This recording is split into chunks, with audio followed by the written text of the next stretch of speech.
अरे दोस्तों, सबसे पहले तो अंतर्राष्ट्रीय नर्स दिवस की ढेरों शुभकामनाएं। जो भी आप फ्यूचर में बनना चाहते हो उस मुकाम तक आप पहुंचे, ये मेरी शुभकामनाएं हैं दोस्तों।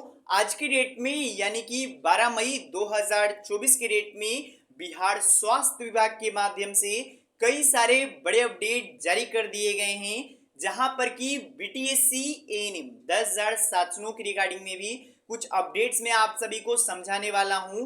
साथ ही में कुछ लोगों के नौकरी को रद्द कर दिया गया है, किस लिए रद्द हुआ है ये नौकरी वो भी मैं आपको बताऊंगा।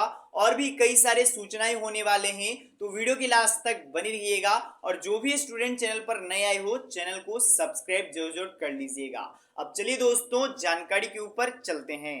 तो सबसे पहले अपडेट देने वाला हूं बीटीएससी एएनएम 10,000 छात्रों की रिगार्डिंग में कुछ यहां पर अपडेट्स देने वाला हूं, ध्यान से समझ लीजिएगा।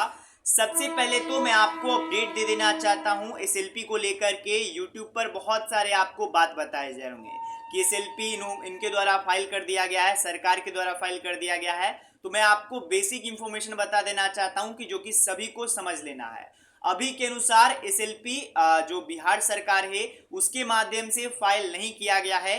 हालांकि वो भी फाइल होगा ही, 90 दिनों के भीतर में ही फाइल किया जाएगा, ये बात स्पष्ट है। आज या फिर कल के डेट में वो भी हो के ही रहेगा, ये बात आपको समझ लीजिए। लेकिन जो क्वालिफाइड स्टूडेंट्स के द्वारा किया जाना है वो लगभग एक तरीके से जो भी कागजी काम होते हैं, जो भी कार्रवाई होती है वो कंप्लीट कर लिया गया है। और कई सारे यहाँ पर जो जानकारी मिल रही है उसके अनुसार मंडे को यहाँ पर एसएलपी नंबर भी आ जाएगा, उसके बाद आगे का प्रोसेस चलेगा। इसके बाद दोस्तों एक और अपडेट एनिम की रिगार्डिंग में बताना चाहता हूं। यहाँ पर आप देख सकते हो ये आईपीएस है, इनका नाम यहाँ पर है अमिताभ दास। उनके माध्यम से एनिम 10,000 छात्रों की चर्चाएं की गई है, किनकी गलती है वो बताई गई है। ध्यान से सबसे पहले ये वीडियो क्लिप आप लोग देख लीजिए इसके बीच में। अच्छा सर, ये अभी तो एएनएम का जजमेंट है, वो तो सर आप देखे होंगे। हाँ देखिए, ये मामला मैं बता दूं संक्षेप में। 10,709 रिक्तियां थी एएनएम की, मुझे लगता है 2022 में रिक्तियां निकाली गई थी। उसके बाद देखिए क्या होता है कि बिहार में सरकार बदलती है। आज मंगल पांडे स्वास्थ्य मंत्री रहते हैं, कल तेजस्वी यादव बन जाता है, परसों कोई तीसरा बन जाता है, और सब लोग अपने अपने हिसाब से बदलते रहते हैं। जैसे शुरू में इसमें जो रिक्तियां निकली थी तो उसमें था कि अंकों के आधार पर होगा, उसके आधार पर चयन होगा। फिर बाद में हो गया कि नहीं, एक परीक्षा ली जाएगी, उसमें इस पर इतने नंबर देंगे, इस पर इतने नंबर मिलेंगे, आपके अनुभव पर इतने नंबर मिलेंगे, वो एक अलग फॉर्मूला लगाया गया। उसके बाद इसको चुनौती दी गई। पहले पटना हाईकोर्ट की एकल बेंच में यह मामला गया। एकल बेंच का मतलब जिसमें एक जज साहब रहता है, एक न्यायमूर्ति रहता है। उसने कहा कि नहीं, जो पहला जो था शुरुआती जो था अंक के आधार पर वही चलेगा। उसके बाद राज्य सरकार असंतुष्ट थी तो राज्य सरकार ने उसको चुनौती दी डबल बेंच में, जिसमें 2 न्यायमूर्ति रहते हैं। डबल बेंच ने भी कहा कि नहीं, एकल बेंच का फैसला सही था। तो अब फिर राज्य सरकार हाईकोर्ट में 2 बार हार गई, एकल बेंच में भी डबल बेंच में भी। तो अब सरकार सुप्रीम कोर्ट में चली गई है।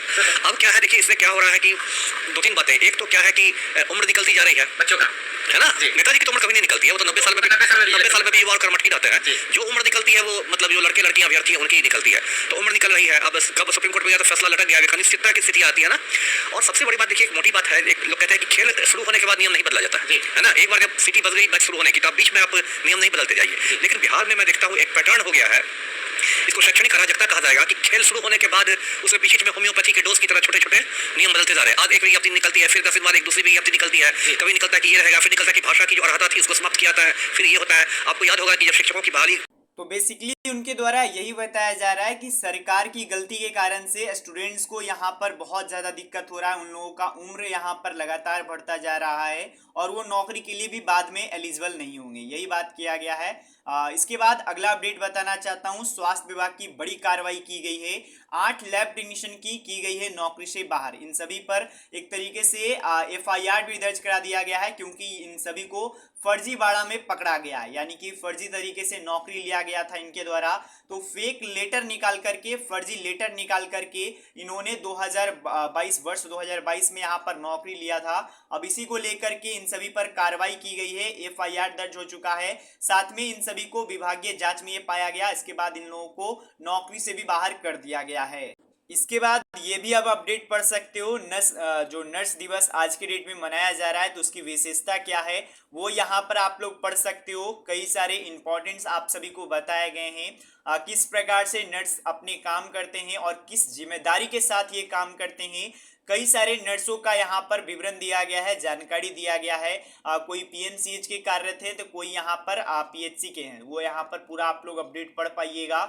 इसके बाद एक और इम्पोर्टेंट अपडेट बताना चाहता हूं कि स्वास्थ्य विभाग में किस प्रकार से लापरवाही चल रही है, जो यहां पर आप देख पाइएगा। नाम महिला डॉक्टर का, फोटो पुरुष की। ये समझ सकते हो कि स्थिति क्या है।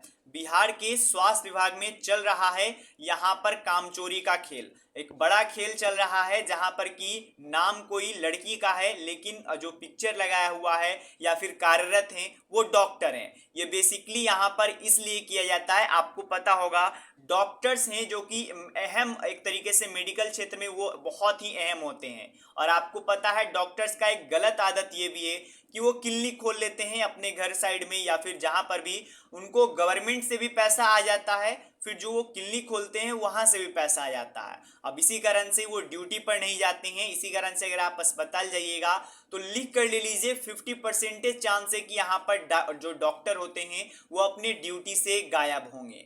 और उसी कारण से ये बड़ा दृश्य देखने को मिल रहा है। हाजिरी भी उनकी बन रही है, लेकिन ये गलत है कि आप कह सकते हो कि दूसरे कोई और है जो कि उनका हाजिरी बना रहे हैं। और इसी को लेकर के ये मामला दर्शन में आया है, आपके सामने आया है।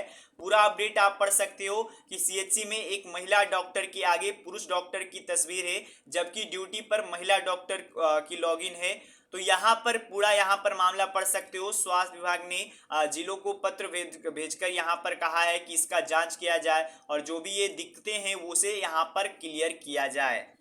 और आ चुके हैं आज के हमारे अंतिम अपडेट के ऊपर। तो अपडेट आ चुका है पैरामेडिकल एग्जामिनेशन के रिगार्डिंग में। जो भी डिप्लोमा सर्टिफिकेट प्रवेश प्रतियोगिता 2024 में शामिल होने वाले हैं उन लोगों के लिए इंपॉर्टेंट अपडेट है।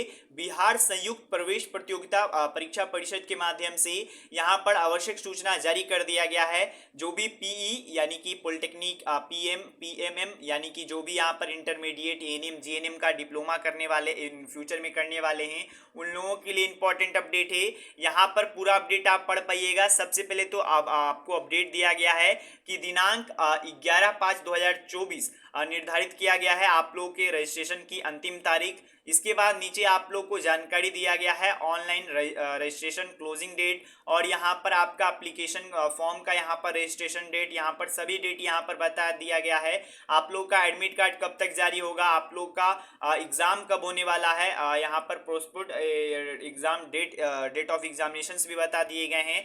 तो इंपॉर्टेंट अपडेट आप सभी के लिए है जो भी स्टूडेंट्स इसमें शामिल होने वाले हैं बिहार पैरामेडिकल परीक्षा 2024 में, तो आप लोग ये ध्यान से देख लीजिएगा। और बाकी अंत में यही कहना चाहता हूँ, इंटरनेशनल नर्स डे की आप सभी को ढेरों शुभकामनाएं और अपने जीवन के भविष्य में पहुंचिए।